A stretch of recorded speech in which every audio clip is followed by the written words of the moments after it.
Merci beaucoup de votre invitation. Je suis très heureux de représenter ici l'Académie de médecine et en même temps l'Académie de chirurgie. Je suis surtout très honoré de vous présenter Monsieur Diwen, que tout le monde connaît ici. J'ai cru comprendre que vous étiez le vice-directeur de cet hôpital et surtout qu'il y a dans cet hôpital, comme je l'ai vu en arrivant, une très grande activité de gynécologie et de chirurgie gynécologique et notamment d'oncologie. Et donc je suis très heureux d'animer aujourd'hui une session concernant le cancer de l'ovaire. Nous aurons 3 communications. Une communication d'abord par Monsieur Diwen, que je suivrai par une provocation en posant la question de savoir si on peut guérir le cancer de l'ovaire. Nous écouterons 2 intervenants français que je salue d'être ici, qui représenteront l'Académie de médecine, Madame Ray Coquart, qui est professeure d'oncologie médicale à Lyon, et le professeur Éric Leblanc, qui est chirurgien oncologue au centre Léon Bérard à Lille. Monsieur Diwen, je vous donne d'abord la parole.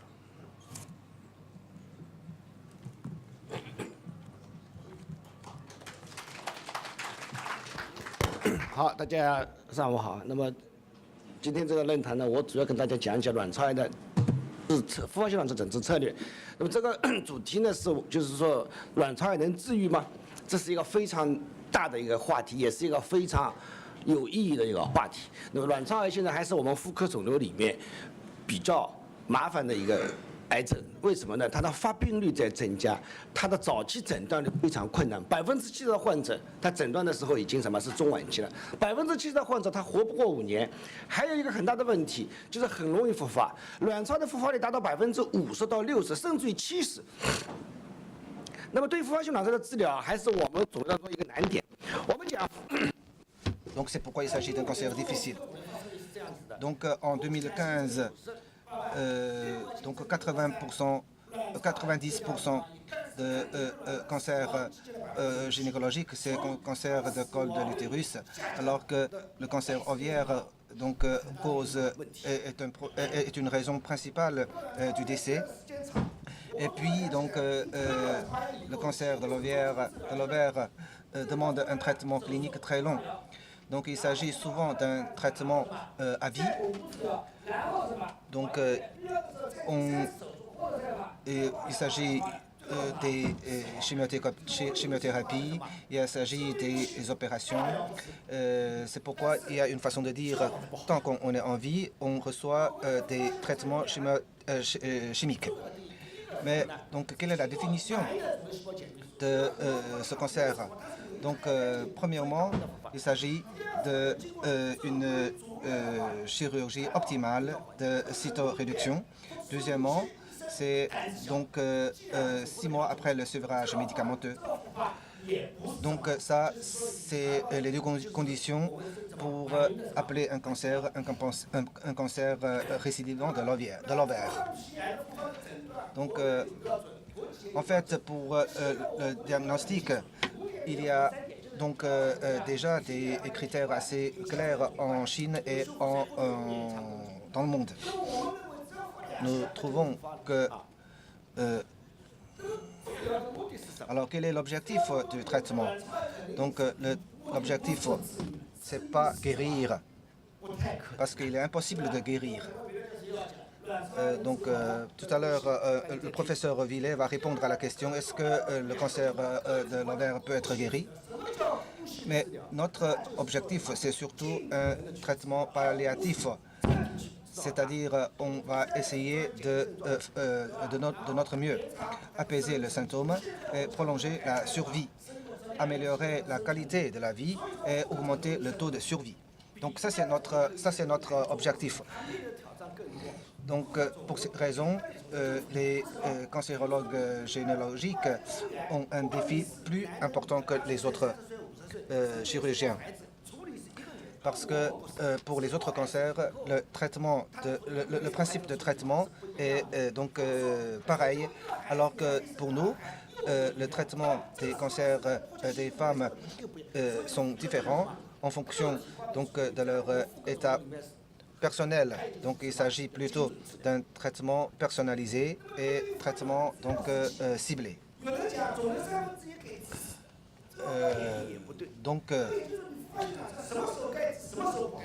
Mais quel est le temps pour commencer le traitement?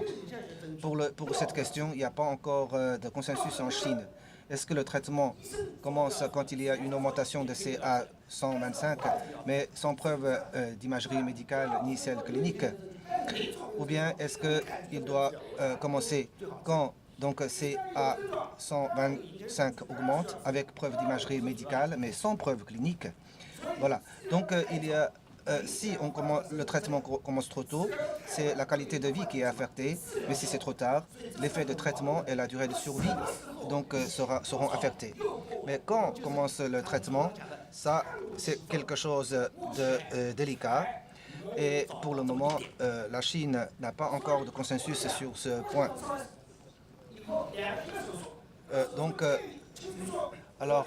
Quelles sont les indications du traitement chirurgical?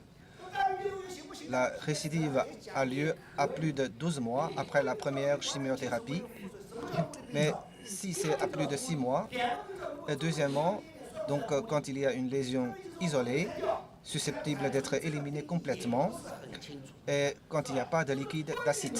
Mais c'est quoi la lésion isolée? Donc ça c'est aussi difficile à distinguer. Et puis troisièmement, il faut évaluer sur les bénéfices d'une seconde intervention de cytoréduction. Mais toutes ces indications posent des questions de jugement. Donc c'est pourquoi il est difficile de voir les indications. Ceci dit, il faut quand même préciser les contre-indications de la cytoréduction. Si par exemple il y a déjà une métastase hépatite, la lésion à la fissure transversale 2 fois, etc., etc. Mais moi je dirais que les indications et les contre-indications ne sont pas absolues. Tout dépend de la compétence de la technique des chirurgiens.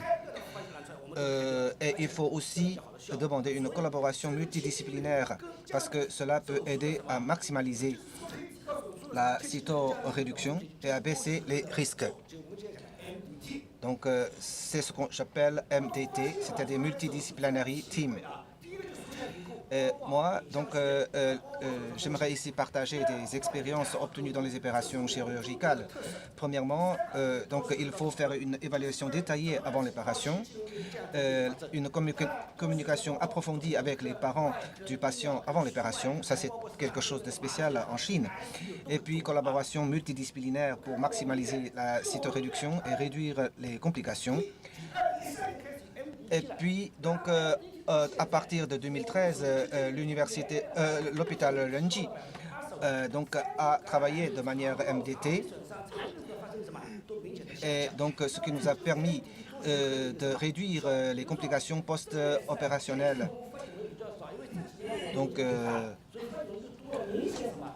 Et nous voyons depuis ces dernières années des résultats assez satisfaisants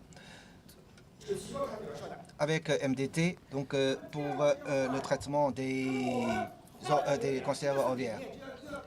Et puis maintenant, j'aimerais parler un tout petit peu de la chimiothérapie. Dans ce cas-là, je préconise une planification du traitement à long terme. Donc ici, cette planification ne consiste pas tout simplement aux médicaments, mais dès le début, on doit faire le choix des manières thérapeutiques. Pourquoi? Parce que ce choix ou bien cette planification réserve une marge pour le traitement futur. Il ne faut pas utiliser dès le début tous les médicaments. Il faut assurer une dose minimisant l'accumulation de la toxicité et donne résultat efficace dans toutes les lignes de chimiothérapie.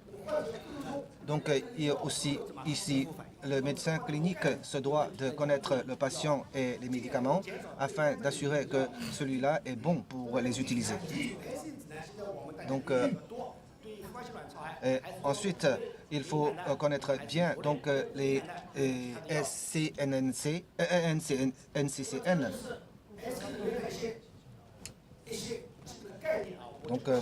Donc je ne vais pas entrer en détail sur les concepts détaillés des NCCN.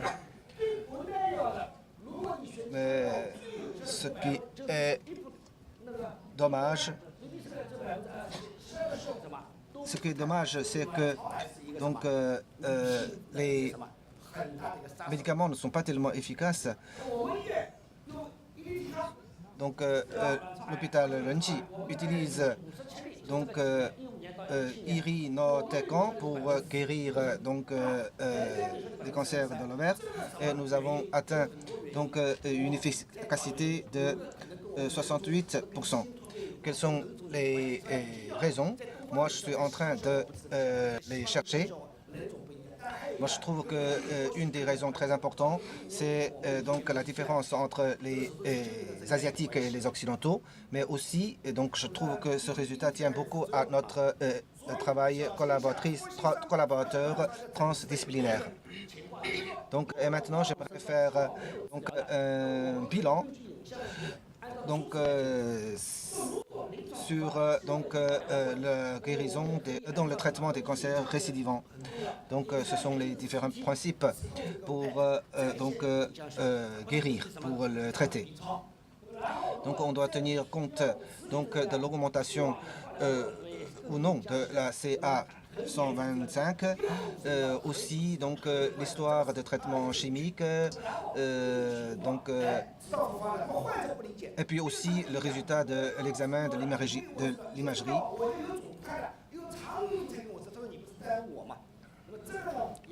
Donc, mais le principe est difficile à établir. C'est, comme je l'ai dit tout à l'heure, il est très difficile de trouver le temps vraiment opportun pour commencer le traitement. Donc aujourd'hui, le traitement génétique ciblé est donc très à la mode. Mais moi, je trouve qu'aujourd'hui, il manque de médicaments ciblés pour le cancer de l'ovaire.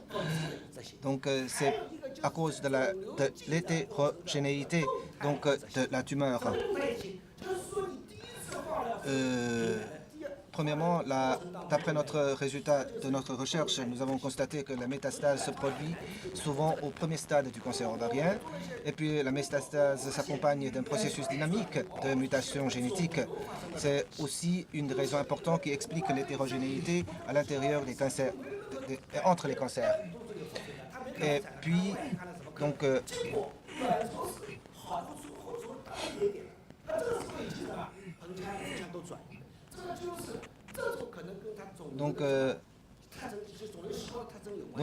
ça, cela relève aux caractéristiques de ces cellules tumolaires.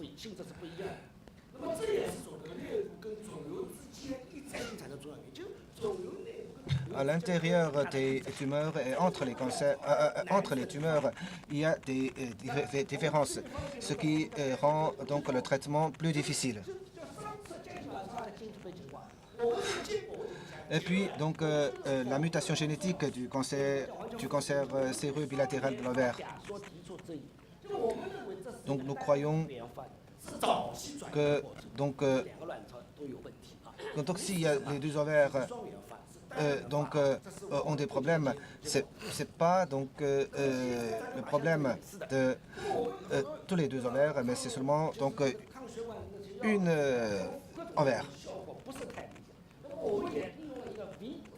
Et puis donc les problèmes dans la sélection génétique et de la thérapeutique ciblée. Donc, en fait, le modèle génétique peut nous donner, peut avoir une signification de référence dans notre traitement.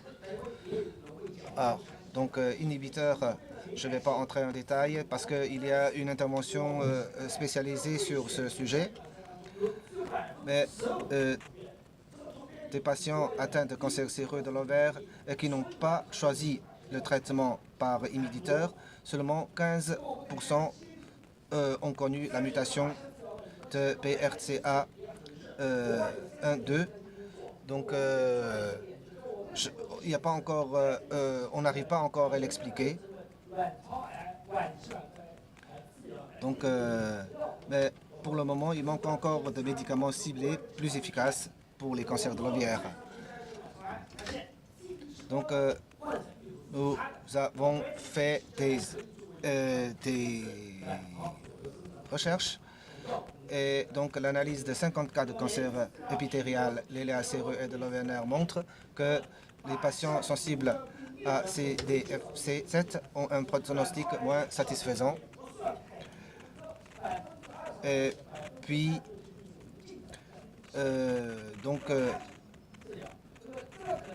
l'immunodépression induite par la tumeur basée sur le blocage ciblé et la réversion.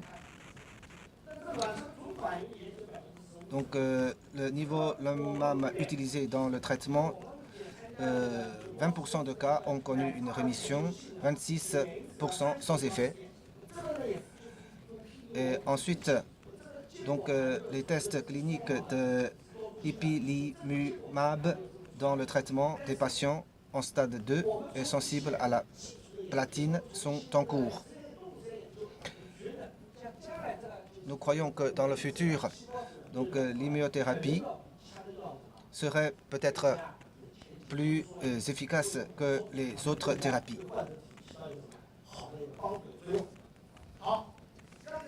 Donc tout à l'heure, j'ai présenté rapidement donc, le traitement des cancers de l'ovaire et aussi notre pratique. Et je vous remercie.